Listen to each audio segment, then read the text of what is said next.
When a company spends nearly a decade developing the most overhyped and underwhelming video game of the year, the failure has many fathers. Granted, with more than 8 million pre-orders, Cyberpunk 2077 had already turned a profit for Polish developer CD Projekt, the company behind the juggernaut Witcher video game series.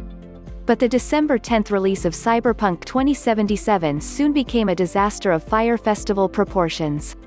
Not only does the game perform terribly on last-gen consoles such PS4 and Xbox One, but there are also countless bugs, including basic game development fails that make walking, talking, and shooting difficult.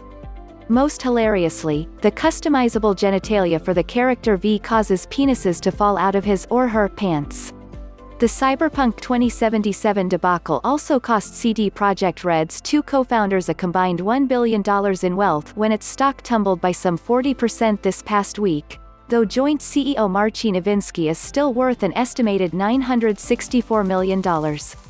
CD Projekt Red, which had revenues of $140 million last year, was expecting to start a new supercycle with Cyberpunk 2077 likely to further propel its stock price, but it is now focused on damage control.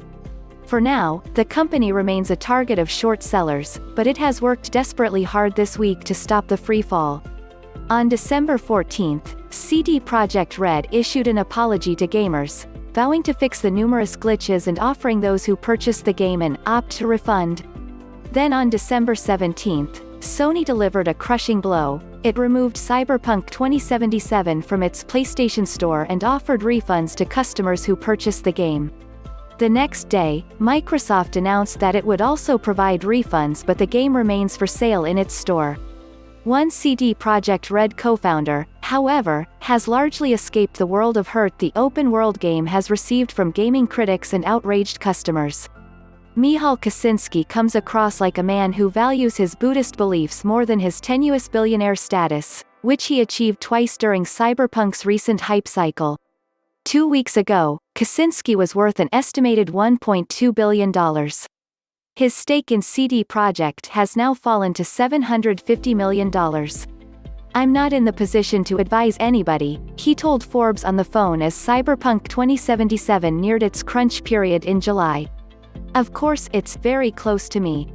I see CD Projekt as my child, which is now mature and goes by itself."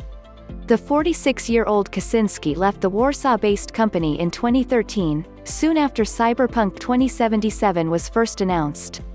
Burnt out by years of creativity and conflict, he was also weary from weathering the large company debts and bad decision-making that had threatened to end the studio he co-founded with Iwiński in 1994. It has been a journey of the highest highs and debilitating lows. The earliest of early adopters, Kiciński was 9 years old when he began his 4-year quest to save the $75 needed to buy a gaming computer.